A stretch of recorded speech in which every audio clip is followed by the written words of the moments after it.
İyi günler arkadaşlar. Kanalımıza hoş geldiniz. Bugün yine sizler için yepyeni videolarla karşınızdayım.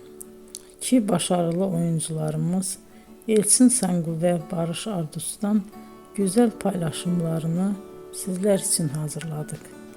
Elçin Sangu, Sevdim Alabora, Yalancı ve Mumları, Kiralık Aşk, İyi Günde Kötü Günde bu dizilerde rol almış ve herkes tarafından çok beğenilmiştir.